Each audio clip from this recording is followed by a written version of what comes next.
Hello, what is up, disc golfers? Today on Iceberg TV, I want to talk about Paul McBeth's hot take story post. Before I start the video, don't forget to hit that like button. Don't forget to subscribe if you aren't already subscribed. And let's get the video underway.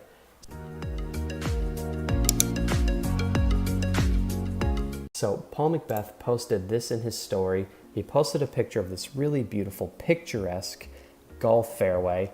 And he said, the course is pretty, but it's another golf course. And then like displeased emoji, golf emoji. Why do we just throw down golf fairways and call it a disc golf hole? What is the point? Now, I really like this post, and I think it's going to get people talking. I think we need to start getting away from these ball golf courses and playing disc golf on ball golf all the time. Ball golf courses don't allow you to play disc golf the way the game was intended to be played, through very tight fairways, through the woods, trying to dodge trees, playing with elevation, playing with all these challenges. And we can shape a disc in so many different ways that a golf pro can't shape a golf ball. And that's one of the things that makes disc golf such a beautiful thing. So now when we play on these golf courses all the time, like the coverage is a bit less exciting for me. I still try and watch it when I can, but when they're playing on golf courses, I'm way less motivated to actually watch the coverage than when they're playing on challenging wooded courses or really beautiful picturesque courses. And sometimes there'll be, a pro tour event playing on a golf course. If I feel like watching disc golf, I'll just go watch some random European tournament that's playing in Finland in the woods, and I find that more entertaining than some of these disc golf pro tour events. And that's my personal preference. I just love wooded golf. I love challenging golf. I love seeing players dig deep into their bag to shape every single shot to try and be consistent and beat the competition. And I don't like seeing players throw the same exact disc on every hole. I don't like seeing hyzers over and over again. I don't like seeing the same shot on every hole.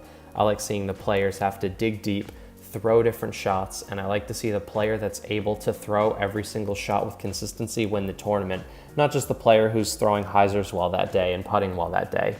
But again, that's my personal preference, but I think it's really important that Paul actually came out and just said what everybody was thinking, because I'm sure Paul's not the only one who feels this way, and I'm sure they talk about it all the time. And the last thing I want to touch on is we want the players to be excited to be playing a pro tour event. We don't want them to feel like, we're playing another golf course this week, and they feel disappointed and they're not going to bring the same energy. Like, they should be excited to play on the courses that they're playing because they have to play on these courses. They should be ready to play. They should be excited because it's such an amazing course. They shouldn't be dreading the fact that it's another golf course.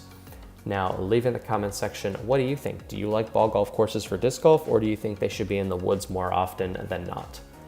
Now, I want to watch this little clip from Jomez. This is one of my favorite holes in disc golf. This is W.R. Jackson, and I've played this hole. It's hole 14, 837 foot par 5. You have to throw the tee shot through this super tight tunnel. It's like, if you're a big arm, you can throw like an eagle or a T-bird. And if you don't have a big arm, you can throw like a stable distance driver, something like a PD or a stable wraith. And you have to hit the gap, fade hard left. And then you have a very difficult approach to the basket. So I just want to watch and see how the players navigate this hole, because I think this is what disc golf holes should be like. Maybe not every single hole, but this is the kind of golf that I like to see. You take the best players in the world and you force them to throw very challenging shots. Now, Adam got very lucky on this shot, and that's part of what makes it exciting. Like, he kind of grip locked it a bit, and then now we get to see the pure line. Johnny McRae sends it straight up the gap. That's the perfect shot, and when you throw it that straight, it's actually really easy to go too long, and that can start taking that birdie out of play as well. Now we have Calvin. Same thing, you grip lock it just a little bit. Really, the hyzer flip with like a little finish is definitely the play. And so if you wind up trying to throw it too flat, it's really easy to grip lock it and go too far right. So this hole requires you to dig so deep into your bag to throw such difficult shots. And then that's just you can't go super high hyzer like that. I'm sure he just grip locked that. So, and now you have the approach. So the approach to the basket, you have to hit this little narrow corridor here, and then the basket's way over on the right. So you have to throw like, if you want to get to the basket from, even if you land perfectly in the fairway over here, you still have to throw through this gap over in the trees and then fade super hard to the right just to have access to like a circle's edge or maybe just inside the circle putt. It's such a good hole.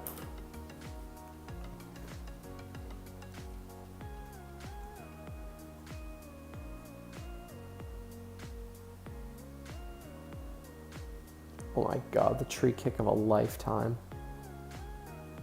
If that doesn't hit that tree, he's so far straight and left, like he's not gonna have an inside the circle putt at all.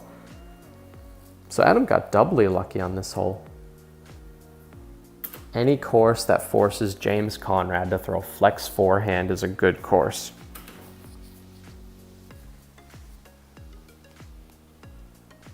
I can't believe he got that far up.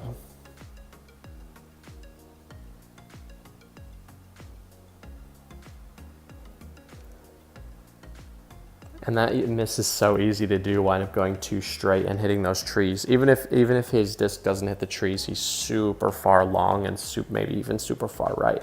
Same thing, Johnny McRae throwing a forehand.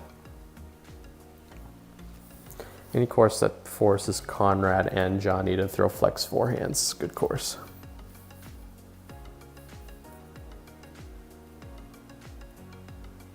Oh, throwback greeny days. So many good highlights with that putter.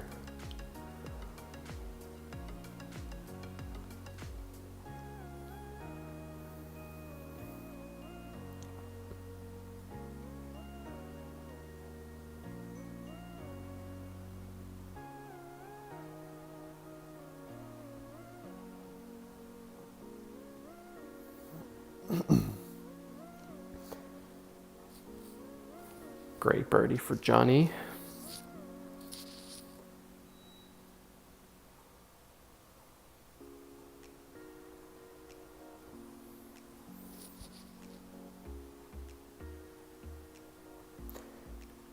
Just on these kinds of holes, with these challenging holes, the mindset for the players is different.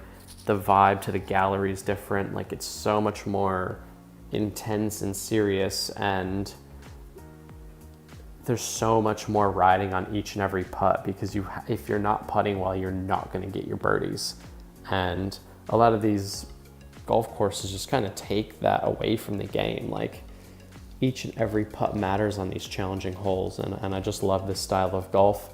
So this is one of my favorite holes on the Pro Tour, and I love this event. I love this entire course is amazing. I've played this course a bunch of times, and every time we approach hole 14, like, everybody knows that they could either take a 4 or a 10, like anything between a 4 and a 10, because it's just such a hard hole.